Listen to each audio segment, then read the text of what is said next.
नमस्कार साथियों, हमने देखा कि 27 तारीख को शनिवार के दिन टोहाना में व्यापारियों की दुकानों पर पीला पंजा चलने लग गया और उस पीले पंजे ने बहुत सारे व्यापारियों की दुकानें तोड़ने का भी काम किया। आज दिवाली का समय बहुत नज़दीक है और देश के ऊपर अलग अलग प्रकार की मार इस भारतीय जनता पार्टी की सरकार ने दी, चाहे जीएसटी की बात हो, नोटबंदी की बात हो या फिर कोरोना जैसी महामारी भी हमारे बीच में आई जिसने व्यापार को बहुत खराब करने का काम किया।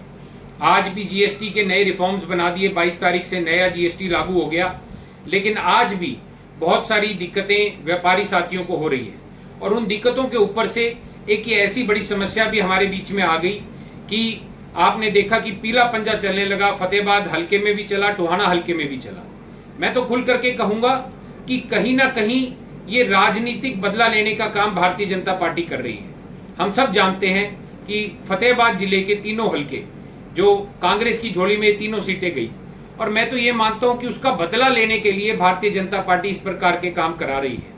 हमने देखा कि शनिवार को सुबह सुबह हमारे हल्के के जो एमएलए साहब हैं वो भी वहां मौके पर पहुंचे, पर कहीं ना कहीं लाचार नजर आए और उनकी लाचारी जायज इसलिए लगी क्योंकि आज प्रशासन सरकार से भी ज्यादा हावी होकर के अलग अलग प्रकार की कार्रवाई कर रहा है।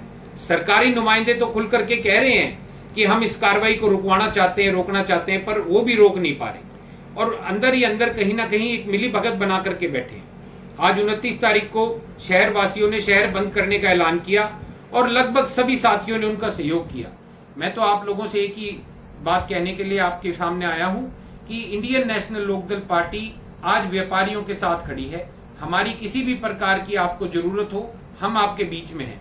कोई भी मुद्दा उठाना हो, उस मुद्दे में सबसे पहले आपके साथ कदम से कदम मिला करके चलेंगे। बाकी जो भी हुआ बहुत ही निंदनीय था और इसको मिल करके हम इस लड़ाई को लड़ेंगे और आगे अपने इस व्यापार के जितने हमारे व्यापार से जुड़े हुए साथी हैं उन सब का पूरा सहयोग करेंगे। आप सबका बहुत बहुत धन्यवाद।